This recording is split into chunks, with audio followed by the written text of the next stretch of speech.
দেখো বাড়িতে চলে এসেছি কালকে রাত্রিবেলায়। তোমরা তো জানোই ছিলাম কয়দিনের জন্য বাড়িতে ছুটি কাটাতে মায়ের কাছে। কয়দিন ভালোই রেস্ট করে আসলাম, আবার বাড়িতে এসে আবার নিজের কাজ কাম স্টার্ট হয়ে গেছে। যাই হোক, পার্থ চলে গেছে অফিসে, অনেকটাই বেলা হয়ে গেছে।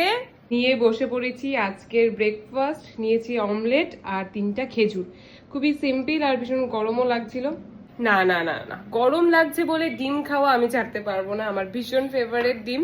তাই ডিম নিয়ে বসে পড়েছি। তো এই যে কয়দিন ছিলাম না, 6 দিনের মতন, তো গাছগুলোর নাজেহাল অবস্থা জানো তো, আমার ছোট ছোট গাছগুলো। তো এসে সকালবেলা উঠে আমি সকালে গাছগুলোতে জল টল দেওয়া কমপ্লিট হয়ে গেছে। দেখাই তোমাদেরকে আমার গাছগুলোর কি অবস্থা। এই দেখো, এই আমার মানি প্ল্যান্টটা অনেকটাই বড় হয়ে গেছে।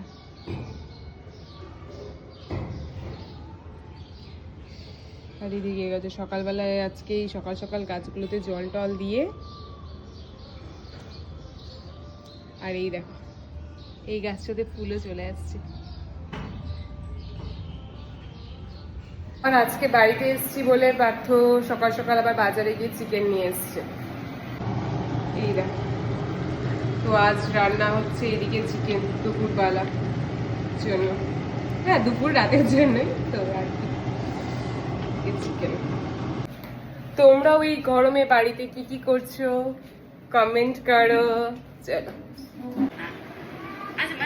এই আর কি, সবকিছু কমপ্লিট করলাম, কাজ কাম স্নান কমপ্লিট। এদিকে বিছানাও পরিষ্কার পরিষ্কার সব হয়ে গেছে।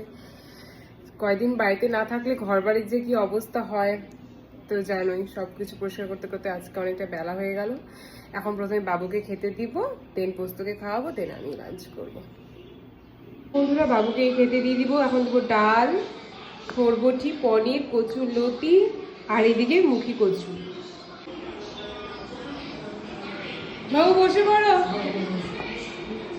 তো এইদিকে দেখো, ছেলেকে ঘুম পাড়িয়ে নিজে খাবারটা নিয়ে নিয়েছি। এখন নিজেকে নিজে শান্তিতে বসে বসে খাবো। ছেলে ঘুমিয়ে পড়েছে দেখ।